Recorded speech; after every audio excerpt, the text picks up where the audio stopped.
जय भीम. मानाचा आदराचा क्रांतिकारी कडक निळा भडक सर्व माझ्या भीमसैनिकांना पुन्हा एकदा मी जय भीम, जय संविधान, नमो बुद्धाय, जय शिवराय. पुन्हा एकदा मी जागा हो बहुजन रात्र वैर्याची आहे. ह्या माझ्या यूट्यूब चॅनलवरून मी गेले 26 तारखेपासून जो स्वारगेटवरती झालेला गोंधळ तो सतत मी बघते आणि वेगवेगळ्या बातम्या कानावर येतात. तर मला ह्या संदर्भात मला 2 शब्द सांगायचे.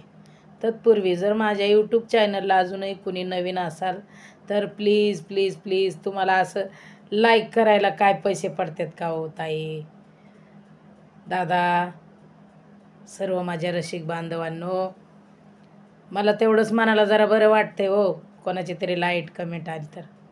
उगं माझे 10 शब्दातले माझे 4 तरी शब्द तुम्हाला पटत असतील किंवा नसतील.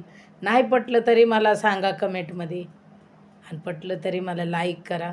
तुमच्या हे तुम्ही मला सबस्क्राईब करा, म्हणजे माझे असेच व्हिडिओ काही येत राहतील. तर चला, तर मी हा विषय थोडासा का घेणार आहे की शेवटी बाईच्या जातीला कलंक लावणारे भरपूर आहेत. आणि जी स्वारगेटला घटना झाली ती तशीच झाली.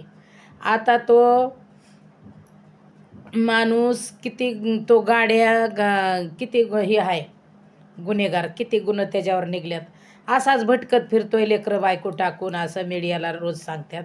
आणि त्याने असाच इकडं तिकडं फिरून शिनं त्याच्या बायको लेकरासोबत आईसोबत बी जास्त राहत नव्हता जणू. मग या असाच इकडं तिकडं स्टेशनवरती कुठं बी फिरतो या. रात्रीच्या बाया बघायच्या, गाठायच्या, सोनं नाणं घ्यायचं, सगळं असं आया बहिणींना फसवायचं. बाई बाई कसं आहे, काचाचं भांडं हातातनं पडलं की खळकनं फुटतं या. तसा बाईचे जीवन आहे, जिंदगी आहे.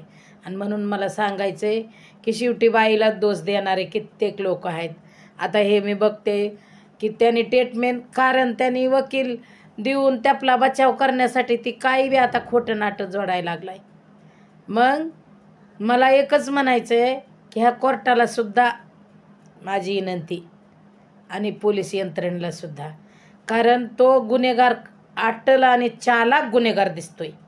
कारण जर तो एवढं करू शकतो, एवढं धाडस त्याचं, आणि तो असाच फिरस्ती दिसतोय, कारण जर तो एवढं सगळं करू शकतो तर तेवढंच करायला तो का नाही. अशाच आया बहिणी अजून किती फसवल्या असतील बरं त्याने.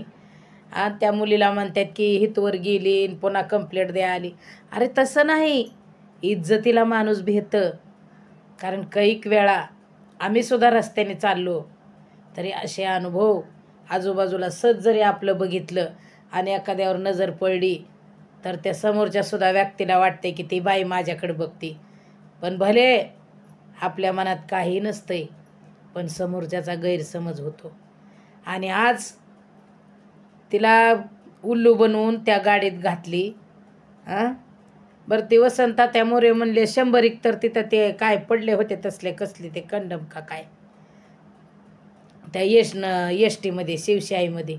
आता खरं काय आणि खोटं काय, पण तो आम्ही ऐकतोय तेच मी तुम्हाला सांगते. ह्याच्यातून मला एकच म्हणायचं आहे की महिलांनी तरी किमान, आणि माझ्या ह्या बंधू भावांना सुद्धा मी सांगते, कारण तो नासका माणूस आहे, नासका. त्याच्या ह्या सगळ्या हिस्ट्रीहून दिसायला लागले. त्याने असं कितीक ठिकाणी करत असेल, म्हणजे शरीराची भूक भागवायची सुद्धा ती अशीच आया बहिणीवर वाईट नजर ठेवून गाठतोय. आता इज्जत, ती इज्जतीला बाई भीती. आता ही शेवटी इज्जतच रस्त्यावर आली का नाही. तिला आता ही कोर्टात खरं खोटं तिच्या बरोबर होऊन अन्याय, तिला खरं खोटं करायचं कोर्टामध्ये आणि सिद्ध करायचे. म्हणून मला ह्या कोर्टाचा लय अनुभव आलाय हो, लय अनुभव आलाय. कोर्टाला काय नाही, स्वतःबरोबर घडतोय, अन्याय होतोय, पण ती कोर्टाला पटत नाही खरं आणि खोटं, आणि ती सिद्ध करायचं आणि कागद गोळा करायची आणि आपली जबान दाबार घ्यायची आणि ती खरंच आहे का, आणि ती खरंच आहे. त्यांनी वेगळंच खोटं नाटक जोडायचं त्याच्या बचावासाठी, त्याला ह्यातून सुटायचंय. पण मला काय म्हणायचं आहे, तो माणूसच नासका दिसतोय तो गाड्या. असा रात्री रात्री फिरतोय. असं कित्येक तरी बायांना त्याने कितीतरी अशा चोऱ्या माऱ्या केल्या असत्या. स्टेशनवर झोपते ती रात्रीची होते ती. लय भीती वाटते अहो. आम्ही पण असं गावावरनं ह्याच्यावरनं येतो, आम्हाला पण माहिती आहे की नुसते भामट्यावानी बघा ते ती टँडवर लोक. आज त्या पोरीबरोबर जे घडलं ते किती किळसवाने आहे, किळस यायचं आहे. बिचारी मरणाला तिनं त्या मुलीचं आठवलं. मरणाला घाबरून आपलं तिनं बचाव करण्यासाठी काय करते या. तिला कितीतरी किळस वाटले असेल आणि कितीतरी तिचा जीव कसा झाला असेल. आपल्याला किळस यायला लागली ती ऐकताना, तर तिला कसं झालं असेल त्या पोरीला.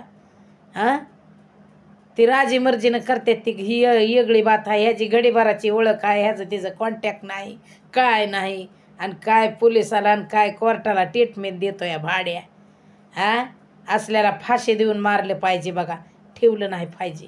त्या पोरीवर एवढा गुन्हा होऊन तिच्यावरच अजून तिलाच खरं खोटं करायचं का कोर्टात उभा राहून.